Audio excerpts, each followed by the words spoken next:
For everyone that follows me on TikTok and my other feeds knows that I'm a pediatrician and a parent of 7.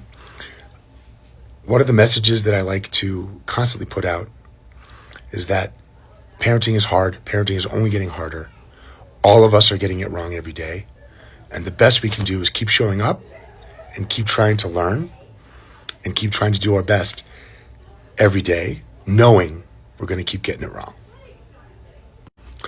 As a kid who grew up in the 70s and 80s, and someone who has raised children in the 90s, 2000s, 2010s, and beyond, my oldest child is 27, my youngest child is 13.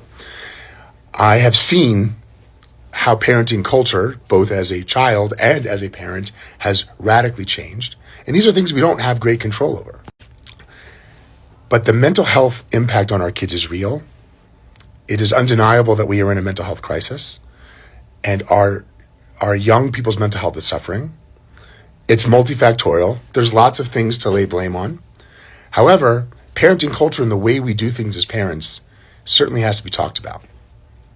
One of the, I think, more important topics that has come up that has a lot to do with how parenting culture has changed is the idea of childhood independence and how it deals with mental health and how it impacts our kids' mental health.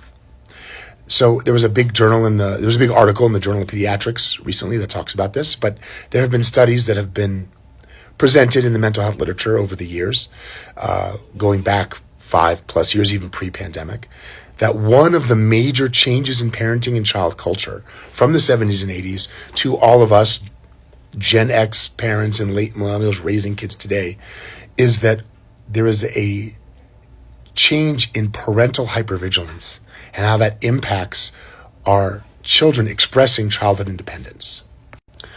What the article presents is that unsupervised childhood play and independent play is way more important than we realized for developing mental health skills, resilience, confidence, and independence.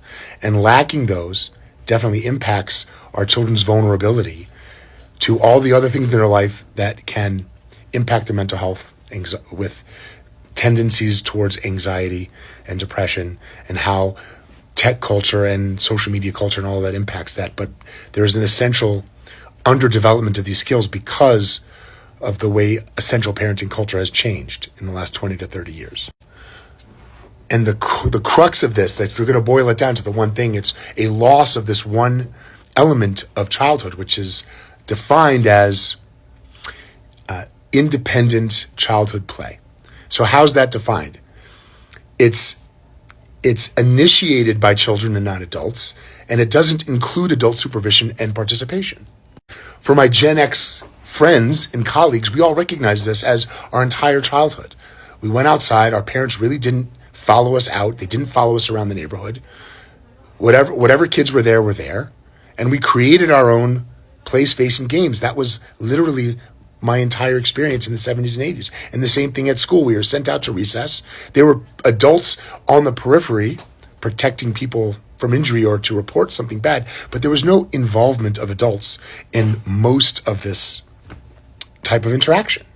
So what's changed is that there's definitely a difference in parenting culture around hypervigilance, and I am as guilty of this as everyone, hyperstructuring our kids' recreation and playtime to constantly being either initiated, structured, or involving adults and supervised by adults. Why this is, there's lots of reasons.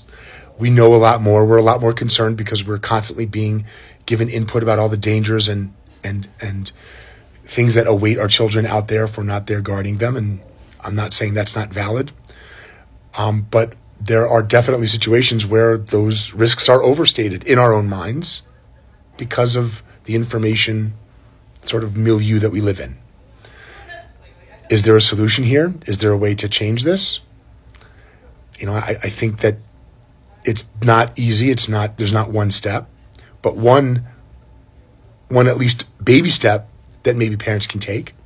And I certainly have thought about this more in my own home, is offering your children or questioning them, is there something that you wanted to try or do on your own without us there?